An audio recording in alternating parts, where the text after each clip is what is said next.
हाय बच्चाओ, હવે આપણે કુલમ્બનો નિયમ ભણી ગયા છીએ. કુલમ્બનો સદિશનો નિયમ અને અદિશનો નિયમ ભણ્યા.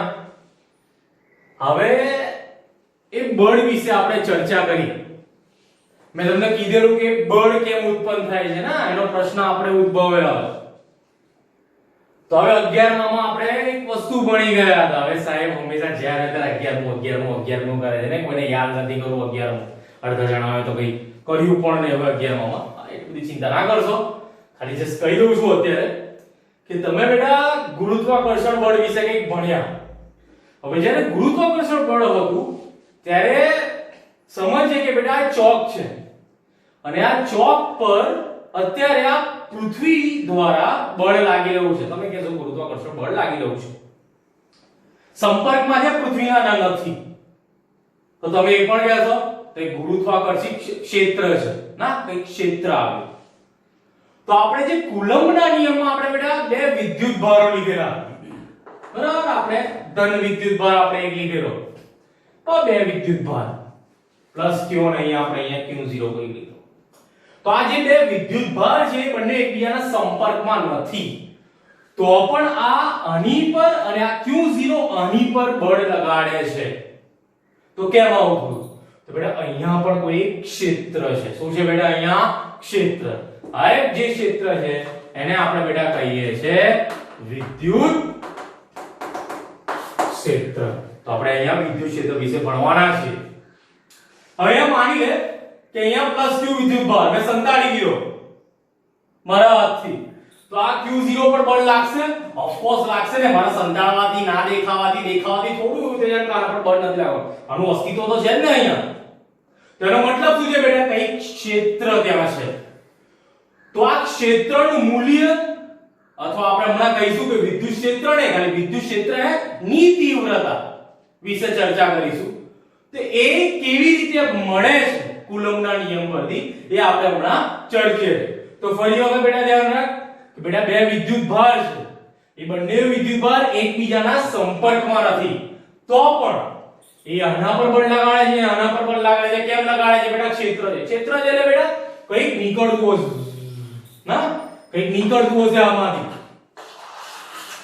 અને અહીંયા બેટા શું એ એના ક્ષેત્રના સંપર્કમાં આવતો હશે, ત્યારે બેટા શું એના પર બળ લગાડતો. હા, તો પછી આપણે વિચારાય ને શું કે બેટા અહીંયા એકદમ દૂર હોય કે જ્યાં બેટા શું બળ લાગશે નહીં, તો બેટા જે બળ નહીં લાગતું હોય તો બેટા શું કે વિદ્યુત ક્ષેત્રની બહાર હશે. હવે એક વસ્તુ છે બેટા કે એવું ક્યારેય બને નહીં બેટા કે એની પર વિદ્યુત ક્ષેત્ર નહીં લાગતું હોય, તો અનંત અંતર સુધી બેટા તમે જતા હશો તો પણ બેટા તમને કંઈક ને કંઈક વિદ્યુત ક્ષેત્ર મળે, પણ બેટા એટલું નિર્બળ હોય તો બેટા આપણે એને શું લઈ લઈએ છીએ? 0 લઈ લઈએ છીએ, અથવા વિદ્યુત ક્ષેત્રની બહાર ગણી લઈએ છીએ. હવે બેટા ખ્યાલ આવશે? તો હવે બેટા એના અમુક ઇમ્પોર્ટન્ટ પોઈન્ટ્સ છે બેટા, અમુક વસ્તુઓ આપણે બેટા સમજી લઈએ કે વિદ્યુત ક્ષેત્ર એટલે શું. કે મેં બે ચાર્જીસ લઈ લઉં છું બેટા. અહીંયા મારી જોડે કોઈ q વિદ્યુત ભાર છે અને અહીંયા કોઈ q0 વિદ્યુત ભાર છે. હવે આ q વિદ્યુત ભારનું મારે વિદ્યુત ક્ષેત્ર શોધવું છે. હવે અહીંયા આ જે q0 વિદ્યુત ભાર છે એને બેટા પરીક્ષણ વિદ્યુત ભાર કહેવાય. શું કહીશું બેટા? પરીક્ષણ વિદ્યુત ભાર. તો કેમ પરીક્ષણ વિદ્યુત ભાર? કેમ કે બેટા મારે q નું વિદ્યુત ક્ષેત્ર શોધવું છે. કોની મદદથી? q0 ની મદદથી. તો બેટા આપણને ખબર છે બંને વચ્ચેનું અંતર બેટા r હશે, તો કુલમ્બના નિયમ પરથી બેટા કેટલું બળ લાગતું હશે બેટા? F બરાબર 1/4πε0 q q0 બાય r2. આટલું લાગે ને બળ? Okay, very good. આટલું તો ખબર પડી ગઈ આપણને. હવે મારે શું શોધવું છે બેટા? વિદ્યુત ક્ષેત્ર. તો વિદ્યુત ક્ષેત્ર શોધવા માટે આપણે શું કરીશું કે જો q0 બરાબર 1 કુલમ્બ હોય તો આપણે એને એકમ વિદ્યુત ભાર માની લીધો. કેવો માની લીધો? એકમ. અને આપણે યાદ રાખો બેટા ખાલી એકમ નહીં પણ એકમ ધન વિદ્યુત ભાર આપણે લઈએ છે. આ q0 છે ને બેટા એ હંમેશા કેવો હશે? ધન હશે હંમેશા. કેમ આવું? તો બેટા આપણે ફિઝિક્સમાં એવું લઈએ જ છીએ. તો બેટા q0 હંમેશા શું હશે? ધન હશે. તો યાદ રાખીશું એ. હવે બેટા q0 અહીંયા 1 લઈ લો, તો બેટા અહીંયા 1 મૂકું તો F બરાબર 1/4πε0 q/r2 મળ્યું. હવે જો મેં આ q છેદમાં તેનો મતલબ શું થયો બેટા કે એકમ વિદ્યુતભાર દીઠ જે બળ લાગે છે એ મને વિદ્યુત ક્ષેત્ર આપે શું કે એકમ વિદ્યુતભાર દીઠ મને જે બળ લાગે છે F/q0 એ મને શું આપશે બેટા વિદ્યુત ક્ષેત્ર તો એનો સંબંધ આ બેટા E F/q0 અથવા તમારે બેટા બળ મેળવવું હોય તો F E q0 આ બે સંબંધ થાય અથવા ડાયરેક્ટ બેટા એનું સૂત્ર E બરાબર બેટા આ k લઈ લઈએ તો બેટા k q r². અહીંયા E ચલે છે r². ઓકે તો આ બેટા અમુક સંબંધો છે નોટ ડાઉન કરી લે ઇમ્પોર્ટન્ટ છે દાખલાઓ માટે જે થિયરી જે પૂછાય બેટા બોર્ડમાં એ આપણે હમણાં કરીએ છે પણ આ બેટા ઇમ્પોર્ટન્ટ કોન્સેપ્ટ તરફ હશે ફરી વખત સમજજો શું કે F 1/4 pi epsilon 0 q q0 by r square આટલું બળ લાગે છે તંત્રમાં આપણે ભણી ગયા હવે હું શું કરું q0 બરાબર 1 કુલમ લો બરાબર આપણે એકમ ધન વિદ્યુતભાર મેં કીધું બેટા કેમ ધન વિદ્યુતભાર આપણે લઈએ છીએ ધન વિદ્યુતભાર પહેલેથી લખી છે માની લીધું આપણે એને કઈ છેડા કરવા નથી તો એકમ ધન વિદ્યુતભાર લઈ લઈએ અને F/q0 લઈએ જ્યારે F/q0 લઈશું ત્યારે તમને બેટા E મળે છે એનો મતલબ શું થયો તો બેટા અહીં હમણાં વ્યાખ્યા લખીએ છે તો બેટા અહીંયા બળ લાગે છે કોણ બળ લગાડે છે આ q આના પર બળ લગાડે છે તો આના દ્વારા આના પર જે બળ લાગે છે એ હું એકમ વિદ્યુતભાર દીઠ લઉં એટલે આના વડે આ બળને ભાગી નાખું એકમ વિદ્યુતભાર દીઠ લાગતું બળ મને શું આપશે બેટા વિદ્યુત ક્ષેત્ર કોનું વિદ્યુત ક્ષેત્ર આ q નું કોની બદલી શોધ્યું આને એટલે એને બેટા આપણે શું કહીશું પરીક્ષણ વિદ્યુતભાર કહીએ છીએ અને પરીક્ષણ વિદ્યુતભાર આપણે બેટા કેવો 1 કુલમ લઈશું ઓકે બેટા ખબર પડશે પડે છે બેટા ખબર ફરી વખત બેટા કે E બેટા F/q0 તને ખબર પડશે બેટા આ સંબંધ છે કે F અને E વચ્ચેનો સંબંધ એ પ્રમાણે F E q0 થાય આ યાદ રાખવાનું જેમ F k q1 q0 r² છે એ પ્રમાણે E k q r² થશે બેટા અહીંયા બીજો વિદ્યુતભાર નથી જોવો બચ્ચા કેમ કે બેટા વિદ્યુત ક્ષેત્ર એક પેલો પોતે ઉત્પન્ન કરતો હશે તો આપણે એની જ ચર્ચા કરવાના છે બેટા અમુક ઇમ્પોર્ટન્ટ પોઈન્ટ્સ અહીંયા યાદ રાખવાના છે તારે કોન્સેપ્ટ રહેશે તો બેટા તારો જે q0 છે એ બેટા પરીક્ષણ વિદ્યુતભાર કહેવાય શું કહેવાશે બેટા પરીક્ષણ વિદ્યુતભાર અને q0 એ હંમેશા બેટા લિમિટ q0 ટેન્ડ્સ ટુ 0 માં લઈશું કે બેટા એને નાનો કરતા જઈશું નાનો કેમ કે નાનો કરતા જઈશું બેટા કે બેટા અહીંયા q0 એટલો મોટો પણ નહીં લેવાનો કે જેથી બેટા q અહીંયા મેં મૂક્યો ને તે બળ આના પર લગાડીને ફટી જાય કેમ અંતર બદલાઈ ગયું ને હવે અંતર બદલાવું તો બેટા શું વિદ્યુત ક્ષેત્ર પણ તારું બદલાઈ જશે તો બેટા અહીંયા એટલો નાનામાં નાનો લેવાનો કે જેથી બેટા આ q એની જગ્યા પરથી ઘટે નહીં તો બેટા આ યાદ રાખીશું બીજું બેટા કે મારી જોડે જો ધન વિદ્યુતભાર હશે તો હમણાં ક્ષેત્ર રેખાઓની એ વાત કરી લઈએ કે વિદ્યુત ક્ષેત્રની રેખાઓ પણ હોય તો બેટા ધન વિદ્યુતભાર હશે તો ધન વિદ્યુતભારમાં હંમેશા વિદ્યુત ક્ષેત્ર બરાબર ત્રિજ્યાવર્તી બહાર દિશામાં હશે હંમેશા બેટા આપણે આ લઈ લઈએ છીએ શું લઈ લઈએ છીએ બેટા કે ધન વિદ્યુતભાર હંમેશા બહાર દિશામાં હશે ત્રિજ્યાવર્તી દિશામાં એ જ પ્રમાણે બેટા મારી જોડે જો ઋણ વિદ્યુતભાર હશે તો ઋણ વિદ્યુતભારમાં આપણે બેટા શું કરીશું હંમેશા ત્રિજ્યાવર્તી દિશામાં અંદર દિશામાં હશે હવે E એ 1/r² ના વ્યસ્ત પ્રમાણમાં છે ને E ચલે છે 1/r². તો બેટા એના વ્યસ્ત એનો મતલબ શું બેટા કે જેમ શું અંતર વધે એમ શું વિદ્યુત ક્ષેત્ર ઘટે પણ કેવું ઘટે બેટા r² ના પ્રમાણમાં ઘટે હવે r² ના પ્રમાણમાં ઘટે તો એવું કે સાહેબ આપણે બેટા હવે જોડાડી દઈએ તો કે એની ઉપર બેસાડી દઈએ તો બેટા r0 લઈ લઈએ તો તો આ તો ઇન્ફિનિટી થઈ જાય નહીં ના બેટા આપણે એવું લેતા નથી આપણે એવું માનતા નથી ફિઝિક્સમાં એ વસ્તુ માનતા નથી કે વિદ્યુત ક્ષેત્ર ક્યારે ઇન્ફિનિટી બને એવું ક્યારે બને નહીં એ મૂલ્ય છે બેટા વિદ્યુત ક્ષેત્ર એને આપણે ઇન્ફિનિટી બનાવી શકીએ નહીં વ્યવહારમાં એ શક્ય નથી એટલે હા નજીક લઈ જઈ શકાશે ઓછામાં ઓછું અંતર તો એની પર મૂકી શકાય નહીં ઓકે તો બેટા આનો ગ્રાફ યાદ રાખો બેટા તો આનો ગ્રાફ કેવી રીતે મળશે E ચલે પણ r² નો બેટા તમને આ રીતે મળશે બેટા બરાબર તમારી જોડે જ્યારે જો સમપ્રમાણ હોય તો તમને વક્રાંક મળે છે તો બેટા 1/r² તો વક્ર તમને કેવો મળશે આવો મળશે અને બીજી જે લાસ્ટ ઇમ્પોર્ટન્ટ પોઈન્ટ છે બેટા તે વસ્તુ મહત્વની રહેશે શું કે એની દિશા કેમ દિશા સાલું આપણો જે બળ છે એ સદિશ છે તો ઈ પણ કેવો છે બેટા સદિશ છે અહીંયા મેં સદિશની ચર્ચા નથી કરી હમણાં આપણે કરીએ સદિશની ચર્ચા તો બેટા ઈ પણ કેવો છે સદિશ છે તો હવે ઈ ની દિશા શું તો બેટા આ એવું સૂત્ર જો E બરાબર F/q0 q0 શું છે વિદ્યુતભારની દિશા હોય ના હોય એ તો અદિશ છે F શું છે સદિશ તો બેટા F સદિશ અને E સદિશ છે તો બંને વચ્ચેનો સંબંધ છે ટૂંકમાં ખબર પડી જાય કે બેટા q0 પર લાગતા બળની દિશા વિદ્યુત ક્ષેત્રની દિશા આપે છે શું q0 પર લાગતા બળની દિશા વિદ્યુત ક્ષેત્રની દિશા આપે છે પડે બેટા ખબર ફરી વખત સમજ E બરાબર F/q0 q0 અદિશ છે F અને E બંને સદિશ થયા તો F ની જે દિશા હશે એ E ની દિશા કેમની છે તો અહીંયા જો આપણે આને ધન લઈ લઈએ અને આપણને ખબર છે q0 હંમેશા શું હોય એકમ ધન વિદ્યુત ભાર જો આ ધન છે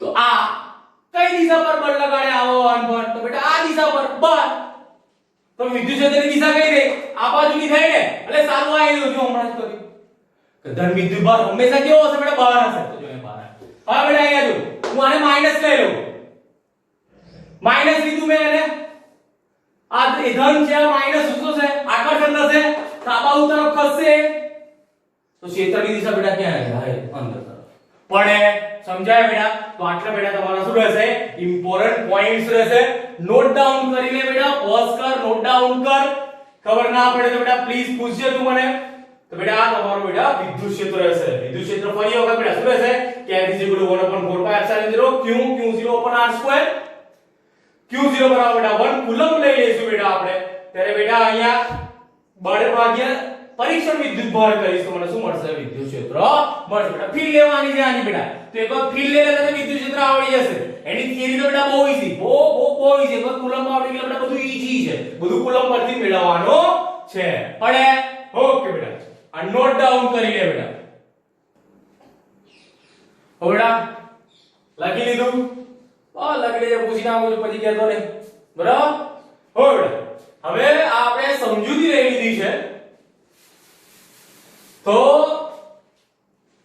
હવે આપણે બોર્ડમાં તો થોડું આવું પૂછવાનું છે સાહેબ બધું લખી નાખો એમ ચિત્ર નાખો એમ બોર્ડ તમે ચિત્ર થોડું ચિત્ર તો તમારા બોર્ડમાં બેટા શું પૂછાઈ શકે છે થિયરી કે બિંદુવત વિદ્યુત ભાર હશે એ બિંદુવત વિદ્યુત ભારને કારણે ઉદ્ભવતું વિદ્યુત ક્ષેત્રની સમજૂતી તમારે આપવાની છે તો સિમ્પલ છે બેટા આપણે મેળવી લઈએ લખી લેજે બેટા અરે જે તો નહીં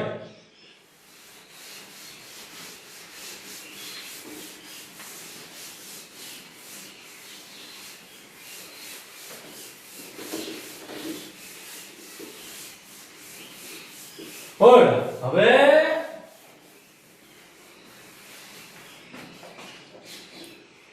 લઈ લઈએ કે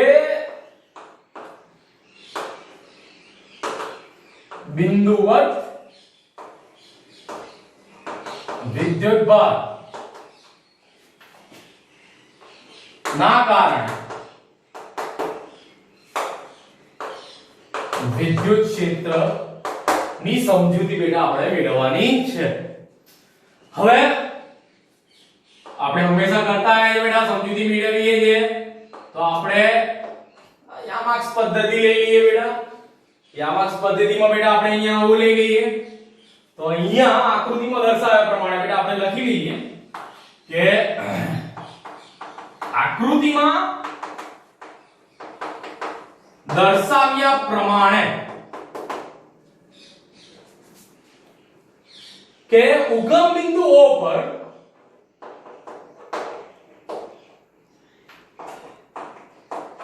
ઉગમ બિંદુઓ પર Q વિદ્યુતભાર મૂકવામાં આવેલ છે. આપણે અહીંયા શું મૂકી દીધું છે બેટા? Q વિદ્યુતભાર મૂકે છે ક્યાં? O પર. અહીંયા. હવે O થી R જેટલા અંતરે O થી R જેટલા અથવા સદિશ R જેટલા આપણે સ્થાન સદિશ આપી દઈએ. સ્થાન સદિશ R જેટલા અંતરે પરીક્ષણ વિદ્યુતભાર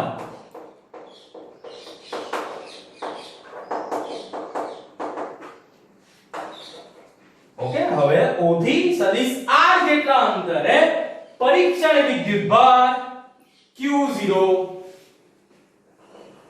બિંદુ P આગળ મૂકવામાં આવેલ છે. મૂકવામાં શું બેટા? આવેલ છે. તો આપણે અહીંયા લઈ લઈએ કોઈ બિંદુ P. બેટા બિંદુ P લીધું, ત્યાં આપણે શું મૂક્યું છે બેટા? Q0 તમારો પરીક્ષણ વિદ્યુતભાર. અને A કેટલો દૂર આવેલો છે બેટા? સ્થાન સદિશ R જેટલો દૂર આવેલો છે. ઓકે. હવે સિમ્પલ છે. આના દ્વારા આના પર કેટલું બળ લાગતું હશે લખી લે બચ્ચા. શું કે અહીં Q દ્વારા Q0 પર લાગતું બળ. શું બેટા? Q દ્વારા Q0 પર લાગતું બળ. હવે બેટા કેટલું હશે? કુલમ્બનો નિયમ છે બેટા.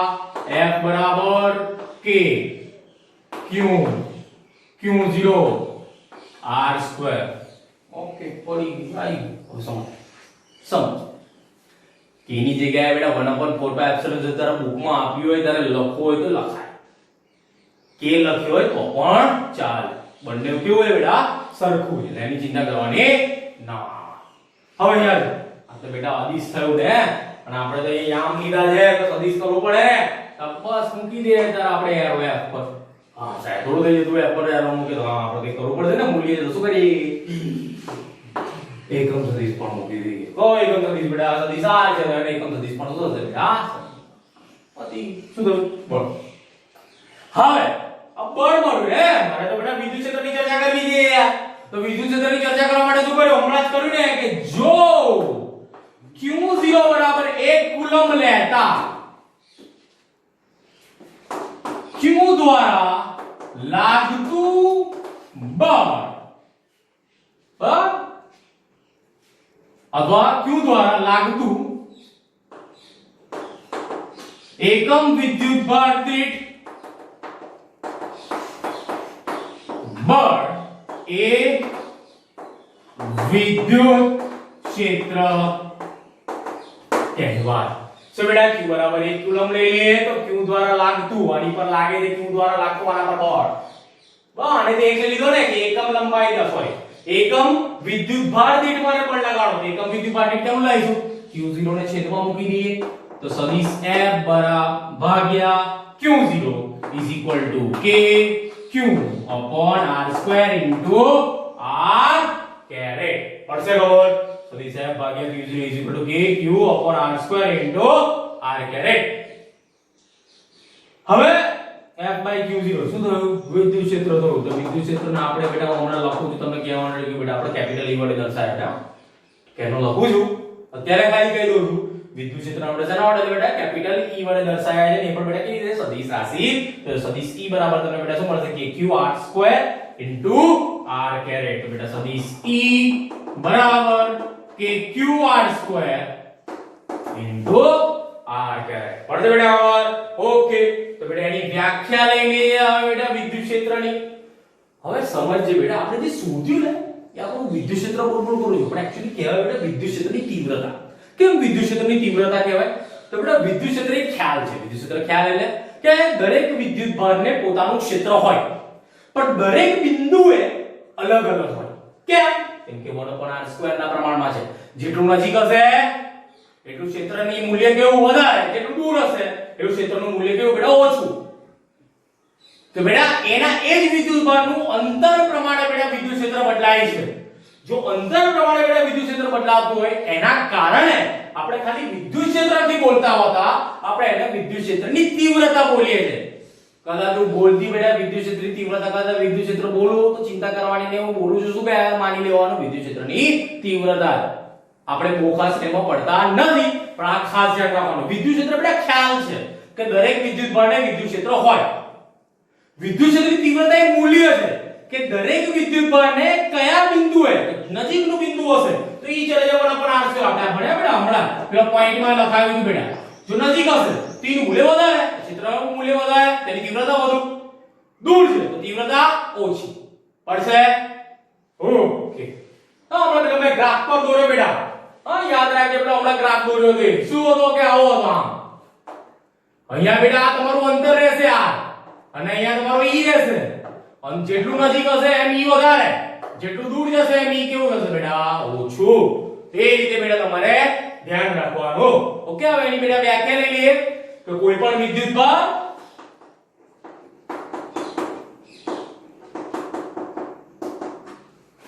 અથવા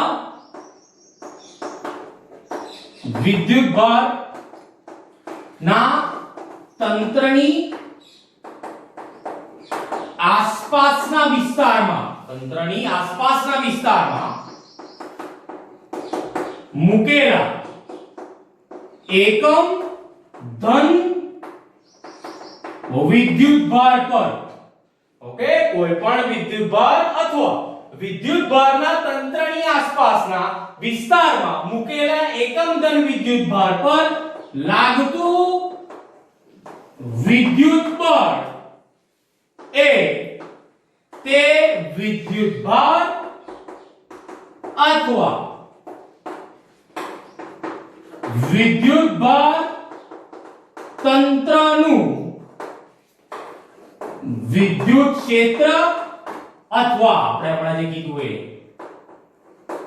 વિદ્યુત ક્ષેત્રની તીવ્રતા કહે. તો આપણે એને શું કહીશું બેટા? વિદ્યુત ક્ષેત્રની તીવ્રતા. ચાલો બહુ ગરમી થાય છે. ઓકે, હવે જો શું કહીશું? કોઈ પણ વિદ્યુતભાર અથવા વિદ્યુતભારના તંત્રની આસપાસના વિસ્તારમાં મૂકેલા આપણે એકમ ધન વિદ્યુતભાર ક્યુ જીલોને મૂક્યો એના વડે ભાગી નાખ્યું બેટા. તો એકમ ધન વિદ્યુતભાર દીઠ જે બળ લાગ્યું એ તારું વિદ્યુત ક્ષેત્ર અથવા વિદ્યુત ક્ષેત્રની શું કહેવાશે બેટા? તીવ્રતા કહેવાશે. ઓકે, સદિશ્ય E એનો એકમ પણ હોય ને બેટા, તેના બેટા SI એકમ શું થશે બેટા? SI એકમ અહીંયા જોજો E બરાબર F/Q છે. F શું છે? ન્યૂટન. Q શું છે? કુલમ. તો બેટા એમાં SI એકમ શું છે બેટા? ન્યૂટન પર કુલમ. અથવા બીજો પણ છે, આપણે બીજા ચેપ્ટરમાં ભણીશું બેટા. એ સંબંધ છે બેટા બીજા ચેપ્ટરમાં, એ ત્યારે આવશે, પણ આ યાદ રાખવાનો વોલ્ટ પર મીટર. શું છે બેટા? વોલ્ટ પર મીટર. તો બે SI યુનિટ ન્યૂટન પર કુલમ પણ લેવાય છે અને વોલ્ટ પર મીટર પણ લેવાય. કોના? વિદ્યુત ક્ષેત્ર ના. હવે આપણે બીજું રહી ગયું ને છેલ્લું, પારિમાણિક સૂત્ર વગર રહેવાય ને આપણાથી. શું થશે બેટા? અહીંયા m1 l1 t - 3 a - 1 બેટા તમારું શું હશે? પારિમાણિક સૂત્ર. બેટા અગેન ઉતારી લેજે. તો બેટા આ તમને બોર્ડમાં પૂછી શકે બેટા બિંદુવત વિદ્યુતભારથી બેટા q0 ના કારણે આ q પર બેટા q નું વિદ્યુત ક્ષેત્ર બેટા તમારે શોધવાનું હોય. બેટા આ રીતે તું લખ, સાબિત કર, વ્યાખ્યા દે બેટા એની, અને એનો એકમ અને એનું પારિમાણિક સૂત્ર લખે ના. તો બેટા તમારું શું હશે? આ રીતે તમને બેટા મળશે. ઓકે, વિદ્યુતભાર દીઠ. હવે જેમ કુલમ્બના નિયમમાં આપણે કર્યું હતું કે કુલમ્બ શું છે એ કર્યું, એનું મૂલ્ય માટેનું સૂત્ર મેળવી લીધું. પછી આપણે આ તો એક જ વિદ્યુતભાર હતો એટલે બેટા આપણે અહીંયા સહેલું પડ્યું ને વિદ્યુત ક્ષેત્ર શોધવા માંડું. ઘણા બધા હોય તો અલે સંપાતીકરણ કરવાનું ને, તો આપણે સંપાતીકરણ કરી નાખીએ. કોનું સંપાતીકરણ આવે? વિદ્યુત ક્ષેત્રનો આપણે શેનું સંપાદીકરણ કરી નાખીએ બેટા હવે વિદ્યુત ક્ષેત્રનું સંપાદીકરણ કરીશું બેટા આટલું લખી નાખ બરાબર પછી આગળ જઈએ બેટા લખી નાખ્યું ઓકે પોઝ કરી લેજે બેટા લખી લેજે ઓકે હવે બેટા નેક્સ્ટ ટોપિક પર જઈએ બેટા વિદ્યુત ક્ષેત્રમાં જેમ હમણાં કીધું એ શું હવે તંત્રના કારણે તો તંત્રના કારણે શું કરીશું સંપાદીકરણ કરીશું સંપાદીકરણ કરના ઈજી છે ને સંપાદીકરણ કુલમનું સંપાદીકરણ ભણ્યા છે કુલમનું સંપાદીકરણ ભણ્યા તો વિદ્યુત ક્ષેત્ર ઉપર સંપાદીકરણ આવડે આવડી જાય ઈજી હવે આપણે બધું ઈજી થઈ જશે એક વખત આવડી ગયું ને બધું આ ગેમમાં તો આપણે બહુ ઈઝી છે આ સાહેબ ગેમમાં તો મૂકી ગયેલા ધ્યાન જ નહીં આપ્યું શું કરવાનું નહીં ચાલે બધાને દુઃખ હતું શું કરીએ યાર હું જે દુઃખ આપે છે બધાને હે ઓકે બેટા હવે આવી ગયા ક્યાં શું કર્યું એટલે હા શું કે બેટા વિદ્યુત ભાર ના તંત્રને કારણે વિદ્યુત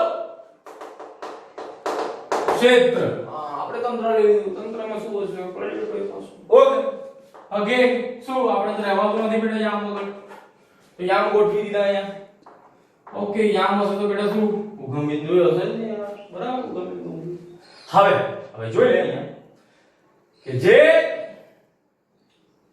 વિદ્યુત ભારનું જે તંત્ર છે બેટા એમાં આપણે બેટા તંત્ર પહેલેથી જ નક્કી કરી લે કે બેટા n વિદ્યુત ભાર છે કેટલા વિદ્યુત ભાર છે n વિદ્યુત ભાર q1 q2 અને qn વિદ્યુત ભાર તો અહીંયા લઈ લઈએ બેટા કે મારી જોડે બેટા અહીંયા q1 વિદ્યુત ભાર હશે અહીંયા બેટા મારી જોડે q2 વિદ્યુત ભાર હશે અહીંયા શું હશે બેટા qn વિદ્યુત ભાર હશે ઉગમ બિંદુની સાપેક્ષે બેટા q1 અહીંયા બેટા તમને શું આપશે બેટા સદિશ r1 આપશે અહીંયા r2 બેટા કેટલા આપશે સદિશ r2 આપશે અને અહીંયા qn બેટા સદિશ rn આપશે ઓકે હવે અહીંયા આગળ બેટા આપણે કોઈ q0 બિંદુ p અગાડી બેટા મૂકેલું અને આનું દર્શાવવું હોય તો એનો બેટા તમારે દર્શાવવો હોય તો સદિશ r દર્શાવી શકો છો આપણે કામમાં આવવાનું નથી અંદર તો બેટા ચાલ સદિશ r તો સદિશ r બેટા એનો સ્થાન સદિશ હશે કોઈ p બિંદુ હોય છે આપણે શું કરીએ q0 મૂક્યો છે q0 શું છે પરીક્ષણ વિદ્યુત ભાર કેમ પરીક્ષણ વિદ્યુત ભાર બેટા આ જે તંત્ર બન્યું ને એનું મારે શું કરવું છે વિદ્યુત ક્ષેત્ર લાવવું છે તો વિદ્યુત ક્ષેત્રની તીવ્રતા લાવવી છે ઓકે તો બેટા q1 દ્વારા બેટા કઈ દિશામાં બળ લાગતું હશે બેટા તો અહીંયા e1 થઈ ગયો આ q2 દ્વારા બેટા કઈ દિશામાં લાગતું હશે બેટા e2 થઈ ગયો આ qn દ્વારા બેટા કઈ દિશામાં લાગતું બેટા આ થઈ ગયું બેટા en એવી રીતે બેટા બધાનો આપણે શું સદિશ સરવાળો કરી નાખ્યો સદિશ સરવાળો કરવાનો ને કેવી રીતે સંપાદીકરણ પરથી કરી લઈએ તો બેટા શું કરીશું આકૃતિમાં દર્શાવ્યા મુજબ વિદ્યુત ભાર વિદ્યુત ભાર q1 q2 ડેશ qn ના સ્થાન સદિશો અનુક્રમે કરીશું બેટા હવે આનો સ્થાન સદિશો અનુક્રમે એના સ્થાન સદિશો અનુક્રમે બેટા કેટલા છે આપણે લીધા સદિશ r1 સદિશ r2 ડેશ સદિશ rn છે અથવા વિચારો હવે માની લો તમારે જે લખવું એ લખી લો હવે બેટા ઓકે હવે જે સંપાદીકરણમાં કરીએ પહેલા 1 ના કારણે શોધ પછી 2 ના કારણે શોધ પછી ત્રીજાના ચોથાના n ના કારણે શોધ અને પછી બધાનો સરવાળો કરી નાખો પહેલા આપણે q1 માટે લઈ લઈએ તો બેટા q1 વિદ્યુત ભારના કારણે ઓકે શું q1 વિદ્યુત ભારના કારણે બિંદુ p આગળ વિદ્યુત ક્ષેત્ર તો આપણે એને શું લઈ લઈશું બેટા સદિશ e1 લઈ લઈએ is equal to k q1 upon r square into r caret હવે બેટા આપણે દિશા દર્શાવવી પડશે ને બેટા તો r square 1p into 1p તો બેટા અહીંયા જ્યાં r caret 1p એ q1 થી બિંદુ p સુધીનો અથવા P બિંદુ P ની દિશામાંનો શું છે બેટા સ્થાન સદિશ છે ઓકે એક જ વખત આપણે લખ્યું દર વખત નહીં લખ્યા બેટા કે સ્ટાર કેરેટ 1p બેટા શું q1 થી p દિશામાંનો તમારો બેટા સ્થાન સદિશ રહેશે તો બેટા સમીકરણ અહીંયા એ જ પ્રમાણે શું કરીશું બેટા આપણે એ જ પ્રમાણે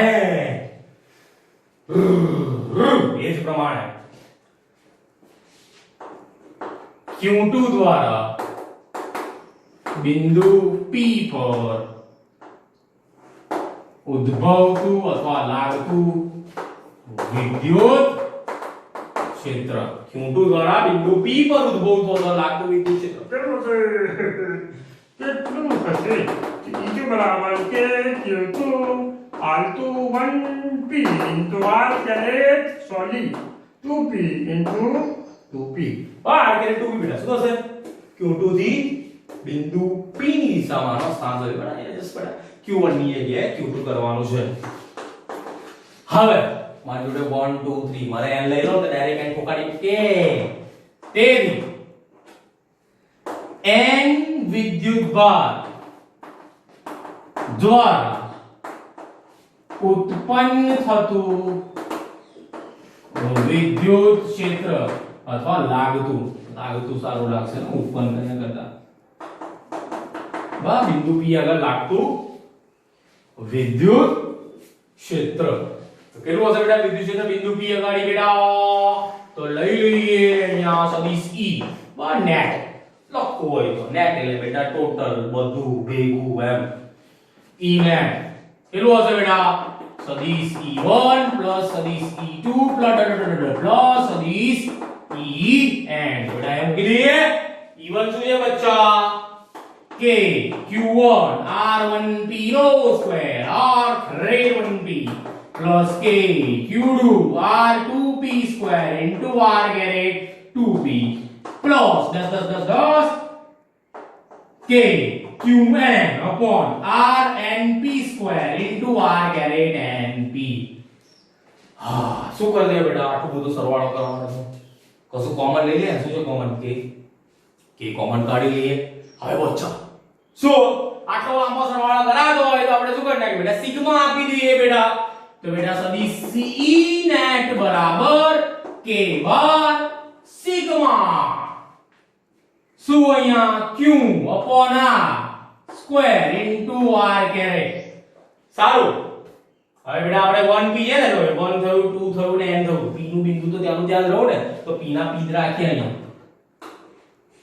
पर साहब 1 2 3 4 જાય છે તો શું કરીએ બેટા અહીંયા i લઈ લઈએ i થી બેટા શું લઈ લઈએ n તો અહીંયા હું i મૂકી દઉં અહીંયા હું i મૂકી દઉં તો E net k sigma i 1 to n q upon r r i p નો રેટ તો બેટા તમારું સંપાદીકરણ અવધિ એટલે બેટા વિદ્યુતભારણ તંત્રના કારણે જે વિદ્યુત ક્ષેત્ર ઉત્પન્ન થાય અથવા લાગે કોઈ બિંદુ પર એનું બેટા શું છે વ્યાપક સૂત્ર છે ઓકે બેટા પડે લગ્યા મસ્ત મજાનું લખ મસ્ત મજાનું સમજ ના ખબર પડે તો બેટા ફરી વિડિયો જો બેટા પૂછ બેટા મને ખ્યાલ આવશે તને ઓકે નેક્સ્ટ ટાઈમ બેટા આપણે પોઝ કરી લેજે બેટા પહેલા લખી લેજે બરાબર હવે નેક્સ્ટ ટાઈમ બેટા આપણે આગળના ટોપિકોમાં જઈશું બેટા મજા આવવાની છે જોડે રહો બેટા બહુ વધારે મજા આવશે ઓકે ટીલ ધેન બેટા સ્ટે બ્લેસ્ડ બેટા